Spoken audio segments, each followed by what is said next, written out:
I had never seen a woman this strange. Every day, she marked the toilet paper with a pen. She even crouched by the bathroom door to listen in. And the only reason she did all this was to make sure her black maid never dared to use the toilet meant for whites. Winnie, are you in there? Yes, ma'am. And just what are you doing? The moment she heard that, the maid flushed the toilet. That single sound drove the lady of the house into a rage. Get off my toilet! Minnie was thrown out on the spot, losing her job. But she wasn't about to bow her head. She was ready to fight back in her own way. The very next morning, she showed up at Hilly's house with a special chocolate pie. She pretended to apologize for what she had done. Hilly, unaware, sat there eating the pie while tossing insult after insult. Minnie had held back long enough. Eat my shit. What'd you say?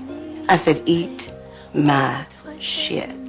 Hilly froze, unable to believe what she just heard. But by then, half the special pie was already gone. Sick to her stomach, she ran straight to the bathroom. And for the first time, Minnie felt a rush of pure satisfaction. What she didn't know was that Hilly wasn't done. To strike back, Hilly spread rumors through the town. She told people Minnie had a terrible disease and accused her of being a thief. Overnight, no one in town would hire her. But Minnie wasn't one to stay down for long. Soon she knocked on the door of Hilly's sworn rival, Celia. Celia had always loved defying Hilly. And when she heard Minnie's story, she hired her right away. The estate was huge, which meant the work would be heavy. But when they sat down to discuss the job, Minnie couldn't believe her ears. Double the pay, at least 3 days off every week, and never more than 5 hours a day. The deal sounded too good to be true. Celia finally explained why. She had to hide the maid from her husband. If he ever found out, the consequences would be unthinkable. Minnie didn't have much choice. She needed the work. But what she found in Celia's house was something new: respect. Minnie patiently taught Celia how to cook, walking her through every detail. And when it came time to eat, Celia insisted they sit at the same table. No matter how many times Minnie reminded her that maids never sat with their employers, Celia refused to change. The contrast couldn't have been sharper. Hilly, after her slice of chocolate pie, was as cruel as ever. She suggested every white family build separate toilets outside for their black maids. She claimed the maids were unclean and shouldn't share facilities with whites. The other women all nodded in agreement. Soon, outdoor toilets for maids started appearing across the town. Meanwhile, Hilly found a new maid, Yule May. Yule May was desperate for money to send her children to college. She begged Hilly for an advance on her pay, but Hilly refused, mocking her and sending her away humiliated. One day while cleaning, Yule May found a ring hidden behind the sofa. It was enough to solve her problems. After a long struggle with herself, she slipped it into her pocket. The next morning, she was arrested as soon as she stepped off the bus, and Hilly stood by, watching with satisfaction. News of Yule May's arrest spread quickly. Fear gripped the town. Minnie wanted to talk it over with her best friend Aibileen, but when she opened the door, she saw a white girl sitting inside. Minnie couldn't believe her eyes. In a world built on prejudice, no white person ever came to their homes. The girl introduced herself as Skeeter, a journalist. She wanted to write down the maids' stories, to show the world their lives and their struggles. Her arrival brought hope to the women. Every night they gathered, sharing their pain and memories. Skeeter wrote down every word. Their stories weren't just confessions, they were weapons against injustice. But